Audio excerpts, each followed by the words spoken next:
Welcome to week 11 of GPP Master Elite in Value. Before we get on to this, we had a killer week last week, week 11. So if you watch this video, we did our job.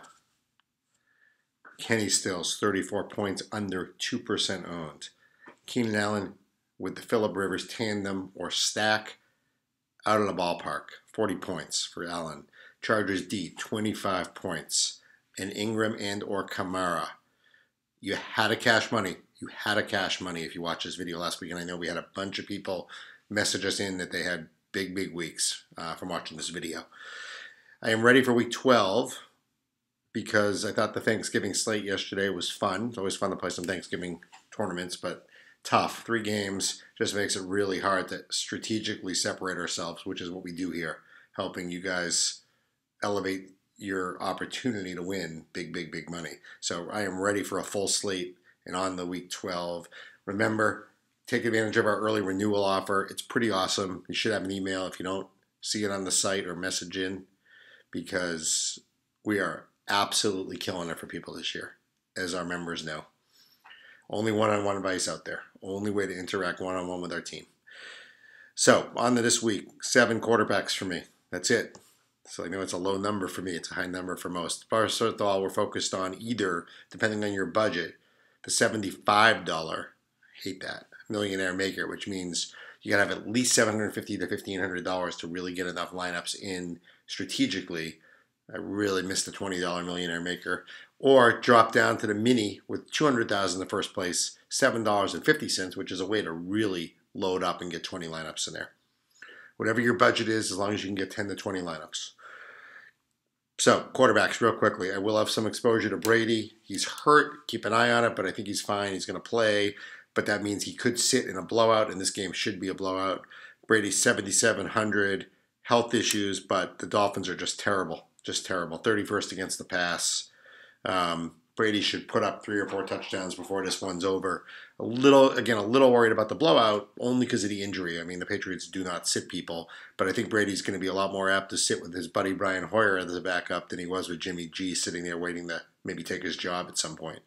So keep an eye on that. It's my only concern in the Pats game. I'll have some exposure to Brady, though. Russell Wilson will be my number 1 exposure. I'll have at least 4 lineups with Wilson this week, $7,000.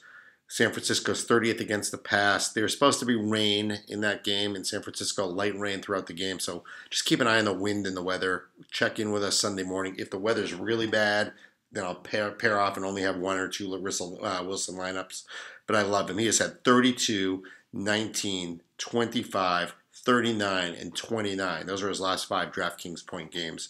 So he has got things going right from a DraftKings perspective. And this is a sweetheart matchup in San Francisco, and this should be a really good week. And Wilson can run. He adds points that way.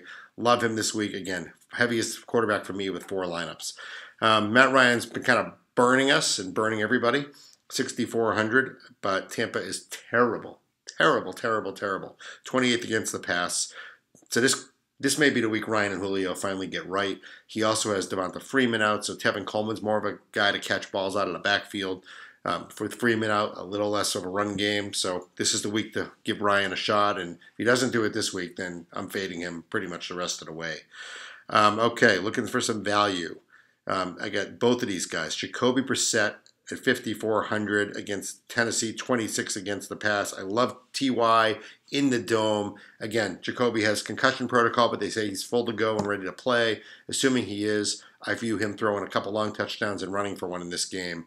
Had a really good game against Tennessee last time out, and can roll with him here. And I think this is a good, interesting game stack. We'll come back to that. And I like Mariota, Indy also 27th against the pass, 6,300. I'd rather pay down for Jacoby, though, at 5,400. But I do like Mariota in 1, maybe 2 situations. We'll come back to that when we get to running backs and receivers. Carson Wentz. So look, Alshon Jeffrey's playing against the Bears. Don't need to say anything more. Load it up. Wentz, Jeffrey stack. They're 26 against the wide receiver one. It's the biggest weakness in the Bears defense. The Eagles are rolling. The game's in Philly. They're the best team in the NFC. Wentz is an MVP candidate, and he is going to look for Jeffrey, and he's going to succeed with Jeffrey in this game. It may be chalky. Jeffrey may be chalky. I don't think Wentz will be chalky. But at 7,200, got to have at least a Jeffrey Wentz stack, one. And then the other value play here is intriguing is Andy Dalton. He's a little expensive. I was surprised. I mean, he's $6,000, but he had 29.3 DraftKings points at Cleveland in the opening game, and Cleveland is 32nd against the wide receiver one, which means and Cleveland is also 32nd against the tight end, or 31st. So you have Croft, you have A.J. Green looking for big days, and Cleveland stops the run. So you may see more of a passing to the running back kind of attack. So I think Andy Dalton's priced a little high for him, but a little sneaky there. Those are the 7 QBs. Again, most weighted to Wilson. On to running back. So let's talk about who I'm not going to play a lot of, either fade or play once. So Gurley, 8,800, good matchup. New Orleans, struggles against the run, 26, I think. But man, $8,800, that's expensive. Robert Woods is out, so they don't have to focus as much on the passing game. New Orleans kind of shuts down the passing game. Gurley should have a good game. I just don't know if I can get there for 8,800. So I will use him once probably, just so I have some exposure in case he goes off.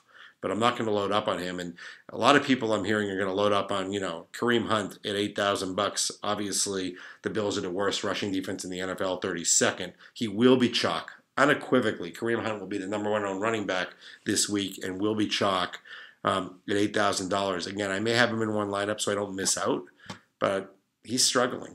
And that's a fade for me.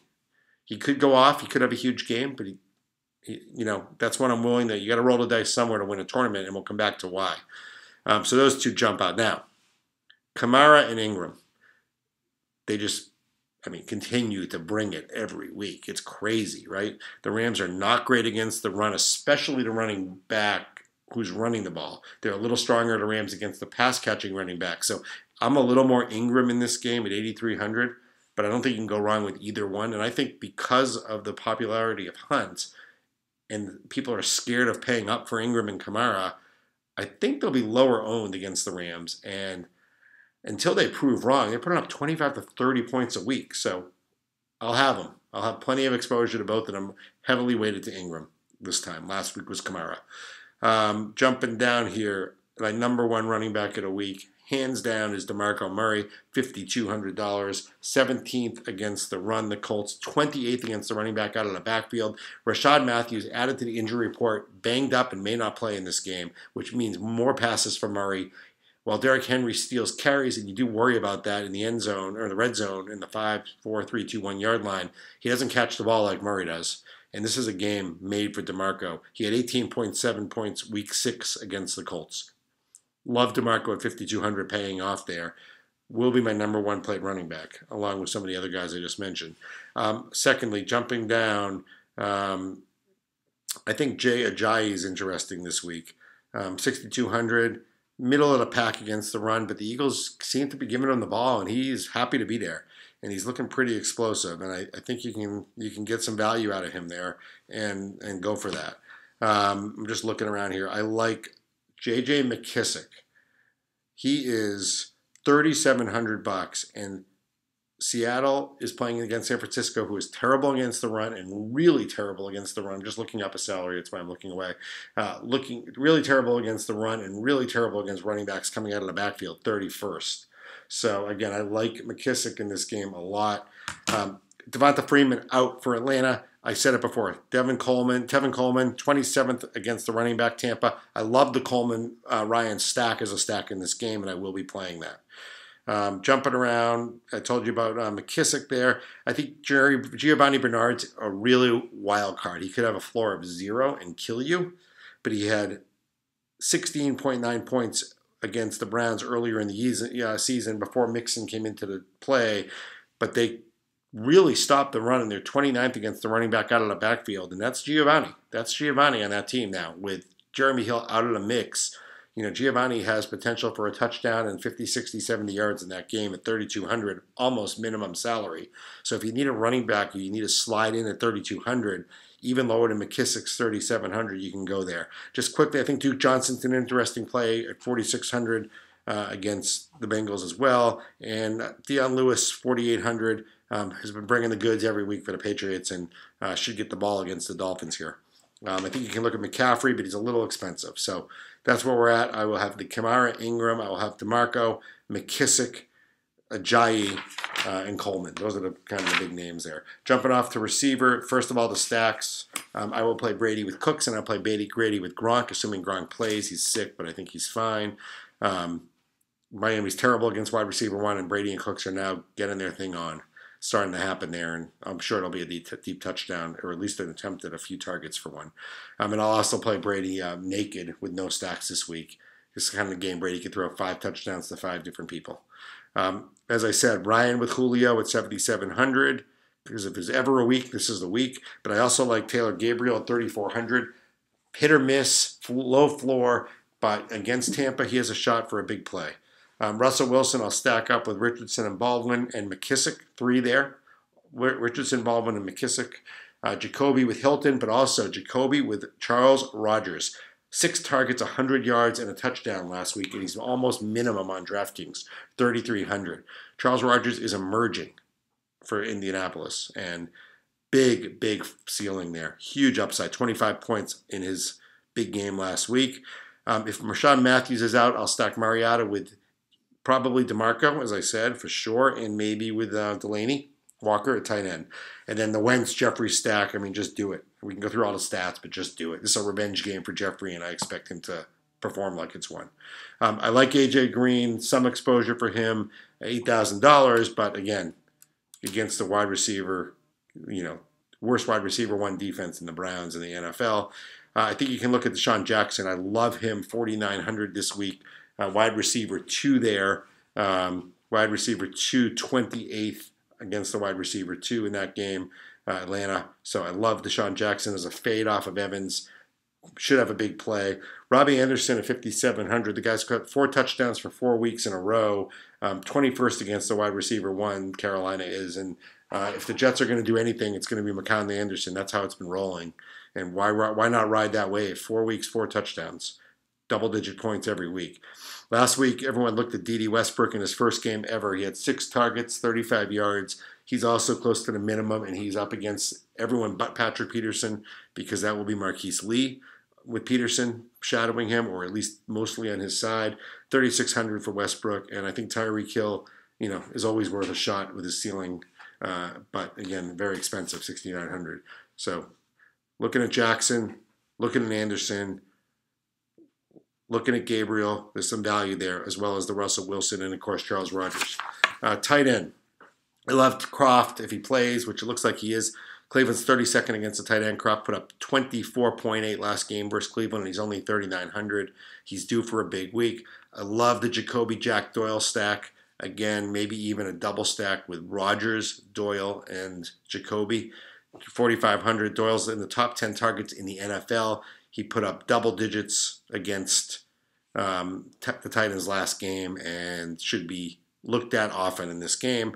I will stack Gronk with Brady. Gronk quiet last week, probably won't be quiet this week. 6,900 is a pretty good price for Gronk, and he could have a 3-touchdown game if he's healthy. As I said, keep an eye. O.J. Howard at 2,600 with Cameron Brate questionable. Howard emerging, Brate struggling. 21st against the tight end, only 2,600. Howard's a beast. Howard has potential for a 25 to 30 point game from the tight end position. Defense. So I am rolling with the Eagles against the Bears in Philadelphia. They've had 22 and 22 in the last 3 weeks defensively. $3,600. I will be almost exclusively the Eagles. If you need to squeeze in a little lower salary, the Pats at 3,400 against the Dolphins should have a turnover and a touchdown this game. And look, the Jets at home against Carolina, underrated defense, not great weather. Carolina's struggling, 2,400. You can do better. The Jets have put up some pretty good numbers, and you can do worse than that salary. Let's bring it home. This is a week to win. Loving it.